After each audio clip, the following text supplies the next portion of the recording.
میری پھپھو بتاتی ہیں کہ ایک بار رات کے وقت میں کچن میں کام کر رہی تھی۔ میرے رائٹ پہ بلب تھا جس کی وجہ سے میرا شیڈو میرے لیفٹ پہ زمین پہ پڑ رہا تھا۔ میں اپنے کام میں مصروف تھی، تب تک مجھے کوئی ہوش نہیں تھی کہ میرا دھیان جاتا ہے کہ میرا شیڈو جو اپنے آپ موو کر رہا ہے، حالانکہ میں موو نہیں کر رہی۔ میری پھپھو بہت ڈر جاتی ہیں، یہ ایکٹیویٹیز اتنا بڑھنا شروع ہو جاتی ہیں کہ اب ان کا اس گھر میں رہنا محال ہو چکا تھا۔ السلام علیکم دوستو، welcome to my channel horror stories with Adnan. دوستو اگر آپ میرے چینل پر نئے ہیں تو سب سے پہلے آپ کو بہت بہت ویلکم، اور میرے چینل کو سبسکرائب کر لیں اور بیل آئکن کو پریس کر کے اور آل نوٹیفیکیشنز آن کر لیں تاکہ میری سٹوریز کی ہر نوٹیفیکیشن آپ تک پہنچ جایا کریں اور آپ کی میری پکی دوستی ہو جائے۔ چلتے ہیں آج کی سٹوری کی طرف۔ یہ سٹوری ہمیں جن میڈم نے شیئر کی ہے، انہوں نے اپنا نام لینے سے منع کیا اور یہ بتاتی ہیں یہ واقعہ میری پھپھو کے ساتھ پیش آیا جب میرے پھپھا نے ایک نیا گھر کرائے پہ لیا۔ میری پھپھو کی پوری فیملی اس گھر میں شفٹ ہو گئی۔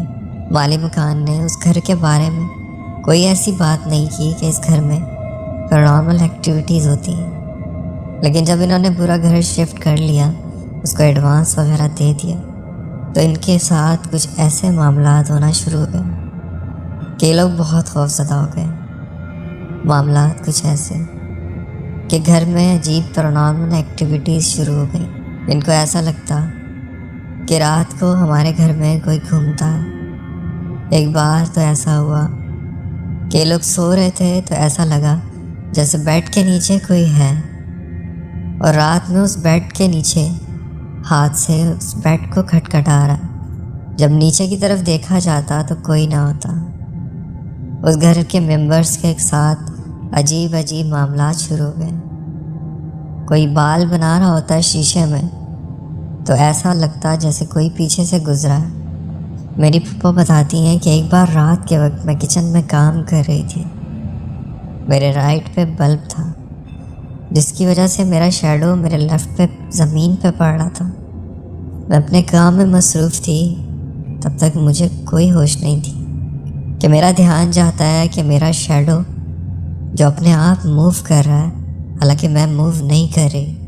میری پھپھو بہت ڈر جاتی ہیں، یہ ایکٹیویٹیز اتنا بڑھنا شروع ہو جاتی ہیں کہ اب ان کا اس گھر میں رہنا محال ہو چکا تھا، جسے خود بخود کھو جاتی۔ کافی ڈھونڈنے کے بعد وہ کسی اور جگہ سے ملتی۔ انہوں نے گھر میں ایک بلی بھی رکھی ہوئی تھی جو کہ اکثر ڈسٹرب رہتی۔ سب گھر والے گھر میں بیٹھے ہوتے، وہ گھر کے کونوں میں عجیب پراسرار طریقے سے دیکھنا شروع ہو جاتی۔ وہ کئی دیر اس جگہوں پہ دیکھتی رہتی اور وہ ڈرتی رہتی۔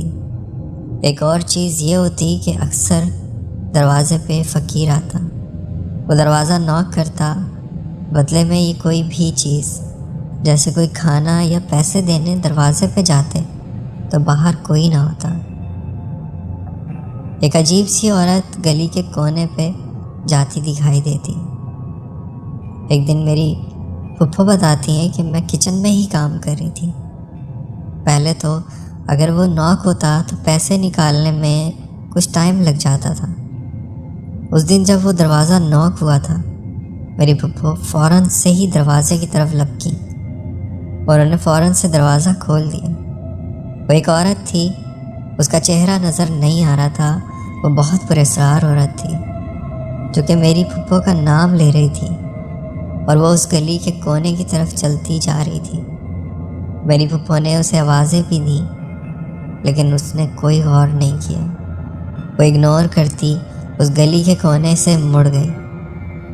ایک دن میری پھپھو گھر پہ اکیلی تھی اور اپنے کام میں مصروف تھی، تو انہیں محسوس ہوتا ہے ان کے پیچھے سے ان کے کان میں کوئی سرگوشیاں کر رہا ہے۔ میری پھپھو نے یہ آواز سنی، لیکن میری پھپھو اس آواز کو سمجھنا چاہ رہی تھی۔ میری پھپھو اس آواز کو سمجھنے کی کوشش کر رہی تھی۔ وہ بتاتی ہیں وہ لینگویج نہ ہی کوئی اردو تھی نہ ہندی، وہ نہ جانے کوئی اور لینگویج میں وہ سرگوشیاں میرے کان کے پاس مجھے سنائی دے رہی ہیں۔ بہرحال میری پھپھو نے آیت الکرسی پڑھنا شروع کر دی انہیں باقاعدہ پیچھے محسوس ہوا کہ کوئی کھڑا ہے۔ انہوں نے پیچھے مڑ کے نہیں دیکھا، اپنا دوپٹہ لیا اور گھر سے باہر نکل آئیں۔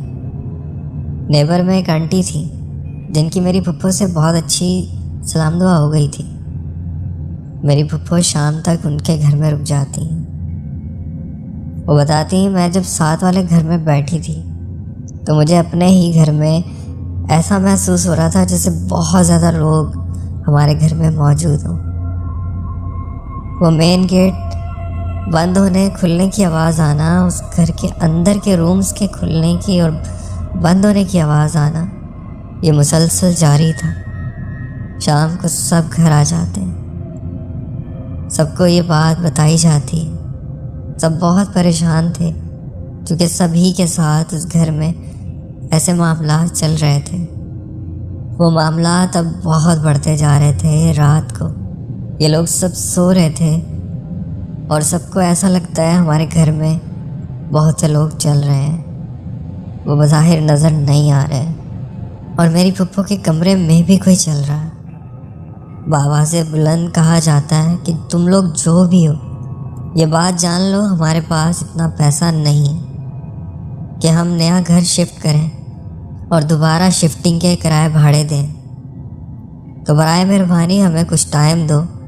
ہم جانتے ہیں تم لوگوں کو ہمارے آنے سے بہت پریشانی ہوئی، ہم جلدی ہی گھر چھوڑ کے چلے جائیں گے۔ یہ بات بآواز بلند اس گھر میں کہی جاتی ہے، وہ جو بھی غیر مری مخلوق ہے اس کو سنائی جاتی ہے، پر آپ شاید اس بات کا یقین نہ کریں، پر یہ سچ ہے کہ اس کے بعد میری پھپھو بتاتی ہیں کہ کچھ عجیب طریقے سے اس گھر میں پیسے ملنا شروع ہو گئے۔ کبھی کسی کی پاکٹ سے نکلتے، کبھی کسی ڈرا سے نکلتے، لیکن اچھے خاصے پیسے اس گھر سے ہم لوگوں کو ملنا شروع ہو گئے۔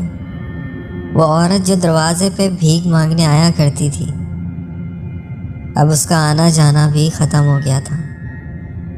کچھ عرصے بعد میری پھپھو نے وہ گھر چینج کر لیا، لیکن وہ آج بھی جب ہمیں وہ قصہ سناتی ہیں تو ہم لوگوں کے رونگٹے کھڑے ہو جاتے ہیں، کیونکہ کسی کے انداز بیان سے اندازہ ہو جاتا ہے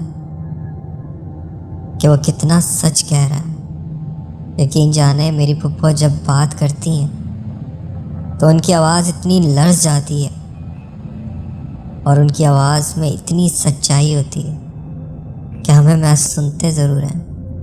ان کا بھی بہت شکریہ۔ اور دوستو، اگر آپ کے ساتھ زندگی میں کوئی ایسا ناقابل فراموش یا خوفناک واقعہ پیش آیا ہو تو آپ بھی ہم سے شیئر کر سکتے ہیں۔ میرا ای میل ایڈریس ڈسکرپشن میں موجود